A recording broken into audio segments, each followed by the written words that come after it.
शिवाजी महाराजांनी याच मातीमध्ये इतिहास घडवला. 32 मण्यांच्या सोन्याचे सिंहासन उभं राहिलं. शेतकऱ्यांचं, कामकऱ्यांचं, कष्टकऱ्यांचं राज्य या मातीमध्ये उभं राहावं लागलं. याच मातीसाठी लढणारी, याच मातीसाठी झुंजणारी आणि याच मातीसाठी मरणारी माणसं या मातीमध्ये उभी राहू लागली. हे या मातीचं सगळ्यात मोठं वैशिष्ट्य आहे. खरं तर असाच एक महामेरू या मातीमध्ये जन्माला आला. छत्रपती शिवाजी महाराजांच्या पराक्रमाचा वारसा घेतलेला हाच योद्धा पिढ्यानपिढ्या इथल्या सगळ्यांना प्रेरणा देऊ लागला. 14 मे 1657 पुरंदर किल्ल्यावर एका शिवरत्नाचा जन्म झाला. आपल्या ज्येष्ठ पुत्राची याद म्हणून माँसाहेब जिजाऊंनी त्यांचं नामकरण केलं संभाजी. पण नियतीने खेळच काही वेगळा मांडला. संभाजी महाराज अवघ्या 2 महिन्याचे असताना त्यांच्या डोक्यावरून मायेचं छत्र हरवलं. पण दुसरा शिवाजी निर्माण करण्याचं सामर्थ्य माँसाहेब जिजाऊंमध्ये होतं आणि माँसाहेब जिजाऊंच्या चालत्या बोलत्या विद्यापीठामध्ये संभाजी महाराज लहानाचे मोठे झाले. 1 नाही 2 नाही तर तब्बल 16 भाषा त्यांनी अवगत केल्या. भाषा तर अवगत केल्याच, पण त्यांनी काव्यसंग्रहही लिहिले. वयाच्या 14व्या वर्षी त्यांनी बुधभूषणम नावाचा ग्रंथ लिहिला.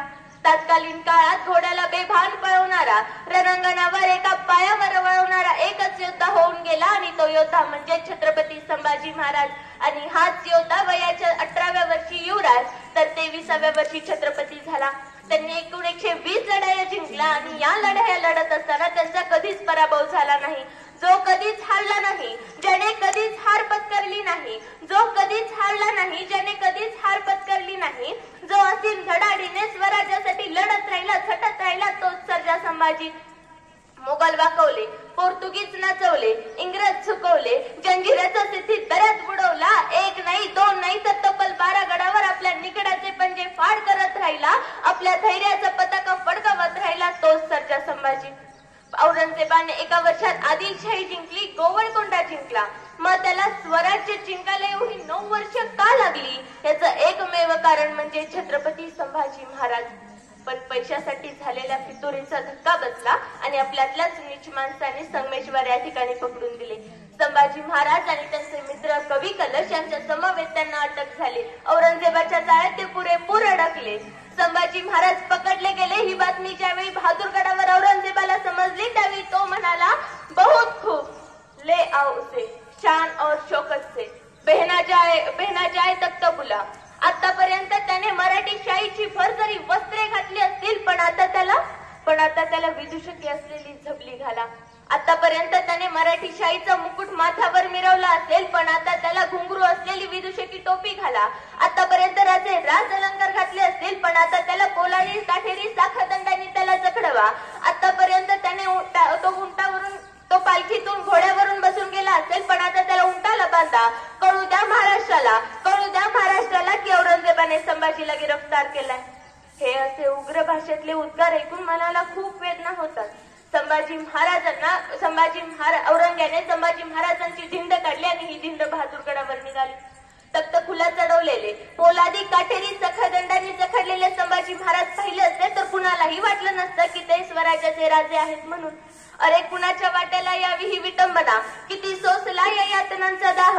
इतिहास फक्त एकच नाव सांगतो, फक्त संभाजी. निघाली धिंड वाजत गाजत, पण अख्ख्या छावणीत आनंदाचा कल्लोळ माजला होता. ज्या संभाजी महाराजांनी औरंगजेबाच्या डोक्यात 9 वर्ष नुसता गोंधळ उडवला, त्या संभाजी महाराजांना नेताना कुणीतरी यायचं, दगड मारायचं, कुणीतरी यायचं त्यांच्या शरीरावर तलवारीने रेघोट्या ओढायचं, कुणीतरी यायचं उंटाची शेपटी ओढायचं आणि शेपटी ओढताच त्यांना जखडलेले काठेरी पोलादी साखरदंड ओरबडायचं. रक्तबंबाळ झालेले होते संभाजी महाराज. त्याचे वेदना सांगत असताना एवढं म्हणावंसं वाटतं की एका रक्ताचा थेंब जरी गळाला ना तरी जीव वर खाली होतो आमचा. एका रक्ताचा थेंब जरी गळाला ना तरी जीव वर खाली होतो आमचा. मग 40 दिवस किती रक्त वाहिलं असावं तुमचं? डोळ्यात साधा कचरा जरी गेला तरी डोळ्यातून पाणी येतं आमच्या. मग गरम सया डोळ्यात घातल्यावर काय जीव झाला असेल तुमचा? जिभेला साधा तिखट जरी लागलं ना तरी पाण्याची धार लावतो आम्ही तोंडाला.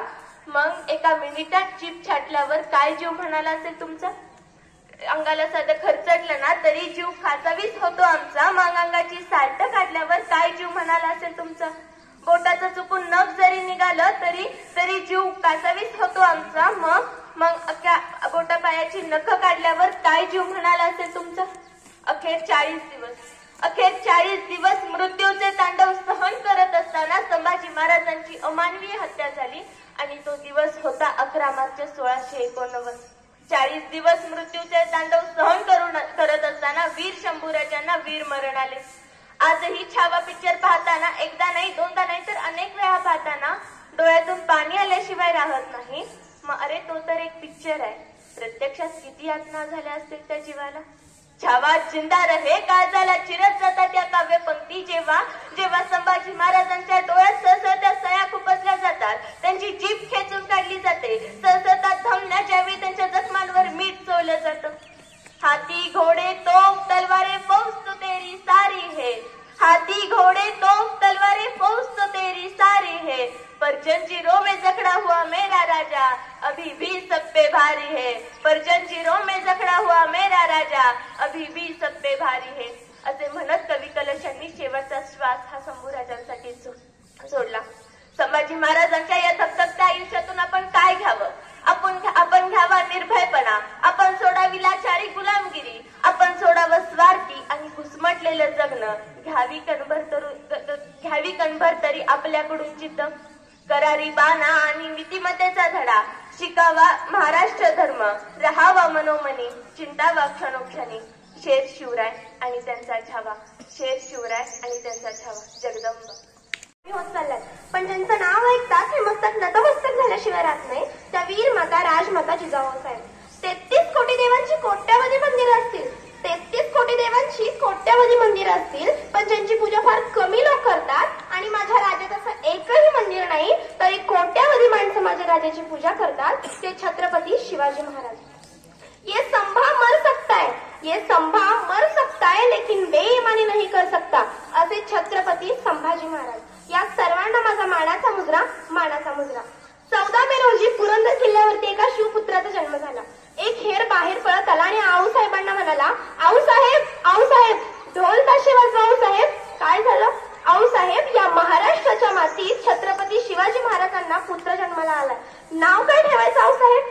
आऊसाहेब म्हणाल्या, या छत्रपती शिवाजी महाराजांच्या मुलाचं नाव संभाजी ठेवायचं. हेर म्हणाला, कोण संभाजी? आऊसाहेब म्हणाल्या, संभाजी महाराज म्हणजे छत्रपती शिवाजी महाराजांचे थोरले भाऊ संभाजी महाराज. ठरल्याप्रमाणे छत्रपती शिवाजी महाराजांच्या मुलाचं नाव संभाजी ठेवण्यात आलं आणि संभाजी महाराज वयाचे 1.5 ते 2 वर्षांचे असताना त्यांच्या आईचं निधन झालं. म्हणजे छत्रपती शिवाजी महाराजांच्या प्रिय पत्नी सईबाईंचा मृत्यू झाला आणि अफजल खान 40,000 सैन्य घेऊन स्वराज्यावर चालून आला होता. सोबत शिवाजी राजे होते, सोबत 2 वर्षांचा मुलगा संभाजी राजा होता. काय वाटलं असेल त्या बापाला? बायको मेले म्हणून रडत बसावं की अफजल खान 40,000 सैन्य घेऊन आलाय त्याच्याशी झुंजावं? शिवाजी महाराजांनी निर्णय घेतला. शिवाजी महाराज घोड्यावरती बसले आणि अफजल खानाचा बंदोबस्त करण्यासाठी प्रतापगडावर गेले. संभाजी महाराजांनी आयुष्यात पहिल्यांदा आपली आई गमावली, पण जिजाऊंकडे दुसरा छत्रपती शिवाजी महाराजांसारखा छत्रपती शिवाजी महाराज घडवण्याचं बळ अजूनही जिजाऊंमध्ये होतं. म्हणून जिजाऊंनी छत्रपती संभाजी महाराजांना शिकवण्यास सुरू केलं. संभाजी महाराजांना 1 नाही 2 नाही तर तब्बल 16 भाषा अवगत होत्या. कोण होता संभाजी? सईबाईंच्या पोटी जन्माला आलेला निरागस बाळ म्हणजे संभाजी राजा. एकीकडे संयमाचा घाट म्हणजे संभाजी राजा, सळसळत्या रक्ताची लाट म्हणजे संभाजी राजा, हिंदुत्वाची आलेली जाग म्हणजे संभाजी राजा, महाराष्ट्रातील माणुसकी मोजण्याचं माप म्हणजे संभाजी राजा आणि या अखंड हिंदुस्थानाचा बाप म्हणजे संभाजी राजा. मध्यंतरी काळात पुष्पा 2 नावाचा चित्रपट फार गाजला होता. त्यातला झुकेगा नाही साला म्हणणारा डायलॉग ऐकून मुलांना फार बरं वाटू लागलं. पण पुष्पा पिक्चर मधला झुकेगा नाही साला म्हणणारा तो पुष्पा तुमचा आदर्श आहे की नाही हे मला माहिती नाही, पण वयाच्या 32व्या वर्षी डोक्याच्या केसापासून ते पायाच्या नखापर्यंत ज्या राजानं डोळ्यात एक गुबुळ काढून रक्ताचा अभिषेक या मातीला घातला तो सर्जा संभाजी राजा आणि तो औरंगजेबासमोर उभा राहून झुकेगा नाही साला म्हणत औरंगजेबाला त्याची अवकात दाखवून दिली. तो सर्जा संभाजी राजा आपला आदर्श असला पाहिजे हे मात्र लक्षात ठेवा. अरे किल्ल्याच्या तटावरनं संभाजीराजाला नेलं जात होतं, पण तटाच्या धारकऱ्याला माहिती नव्हतं की माझा राजा कैद झालाय. गावाच्या वेशीवरनं संभाजीराजाला नेलं जात होतं, पण गावातल्या गावकऱ्याला आणि गावातल्या वारकऱ्यालाही माहिती नव्हतं की माझा राजा कैद झालाय. त्या ठिकाणी जर बाजी तानाजी असता तर संभाजी महाराजांच्या केसाला सुद्धा धक्का लागून दिला नसता. पण मराठ्यांचं दुर्दैव संभाजी महाराजांसोबत कैकच मावळे होते.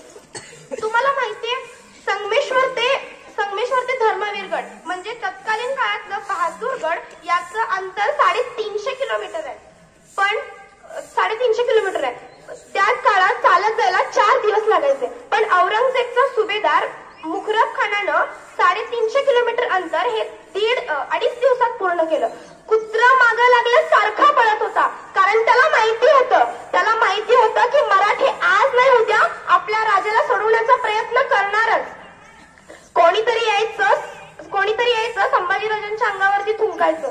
कोणीतरी यायचं त्यांचे केस उपडायचं. कोणीतरी यायचं उंटाची शेपटी पिरगळायची. उंट थया थया नाचायचा. अंगातले साखळदंड टोचायचे बोचायचे. जागोजागी रक्तबंबाळ करायचं. तरीही राजा रडला नाही. तरीही राजाने शरणागती पत्कारली नाही. का? कारण माहिती होतं संभाजीराजांना, मी आज शरणागती पत्कारली तर येणारी पिढी सुद्धा माझ्यासमोर शरणागती पत्करेल. मी जर आज स्वाभिमानानं अभिमानानं मरतोय तर येणारी पिढी सुद्धा अभिमानानं आणि स्वाभिमानानंच मरेल. आज आपल्या मानात ताट आहेत याचं कारण फक्त संभाजी महाराजांचं बलिदान आहे. छत्रपती संभाजी महाराजांच्या पत्नीचं नाव होतं येसूबाई आणि मुलाचं नाव होतं शाहू महाराज. उत्तर बरोबर आहे. हार्दिक अभिनंदन. छत्रपती राजाराम महाराज आणि छत्रपती संभाजीराजे यांच्यामध्ये कोणतं नातं होतं? त्यांच्यातलं नातं काय? भाऊ भाऊ. आणखी भावामध्ये आणखी काय डिटेल्स तुम्हाला सांगता येतील? तूच पाटील. सावत्र भाऊ. अगदी बरोबर. उत्तर बरोबर आहे. हे सावत्र भाऊ का होते? संभाजीराजांच्या आईचं नाव काय आणि राजाराम महाराजांच्या आईचं नाव काय?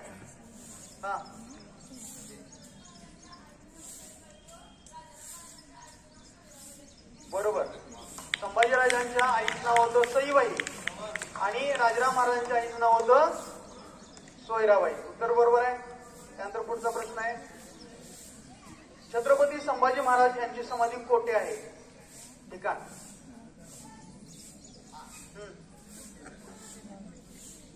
राजाराम महाराजांची. संभाजी महाराज म्हणतो बरं, ठीक आहे, सॉरी. प्रश्न म्हणजे बरोबर लक्ष आहे का नाही असं लक्षात. छत्रपती राजाराम महाराज यांची समाधी कोठे आहे? श्रेयस पाटील. सिंहगड. उत्तर बरोबर आहे. हार्दिक अभिनंदन. ज्या ठिकाणी छत्रपती संभाजीराजांना कैद झाली त्या ठिकाणाचं नाव आपल्या सर्वांना माहिती आहे. बरोबर. काय नाव आहे तुझं? संगमेश्वर. हे संगमेश्वर ठिकाण कोणत्या नद्यांच्या संगमावरती वसलेलं आहे म्हणून संगमेश्वर नाव पडले? त्या नद्यांची नावं काय?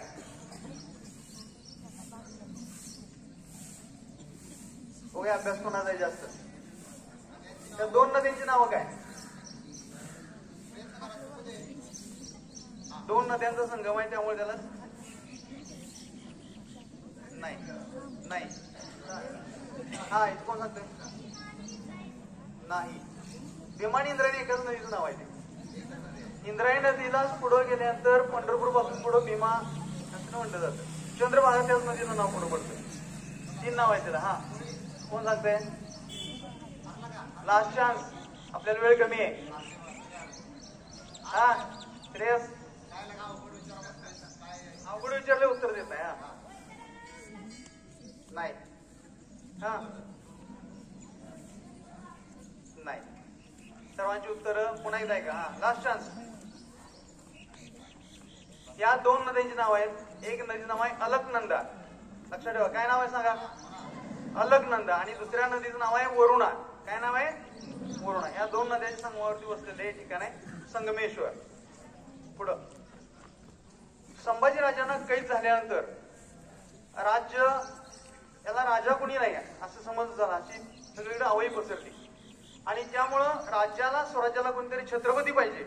यासाठी एका छत्रपतीची निवड केली गेली. त्या छत्रपतींचं नाव काय? छत्रपती राजाराम महाराज. त्यांची राजाराम महाराजांची निवड केली आणि त्यांचा राज्याभिषेक कुणी केला? राज्याभिषेक करायचा आग्रह कुणी झाला? राजाराम महाराजांना छत्रपती करायचं. कारण त्याशिवाय राज्याला कोणतरी अधिपती असला पाहिजे. तो तयार होत नाही. ते कुणी केलं काम?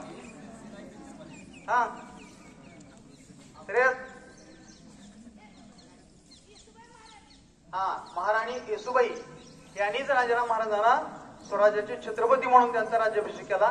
कारण राज्याचा अधिपती कोणीतरी पाहिजे आणि त्यासाठी हा निर्णय त्यांनी घेतला. छत्रपती श्री संभाजी महाराज की, भारत माता की. हर हर हर हर. सर, आता ही व्याख्यान झाली निम्मा भाग घालवला. निम्मा अर्धा इतिहास तुम्ही सांगितला. त्यामुळे मी आता सांगायचं काय मला प्रश्न पडलाय.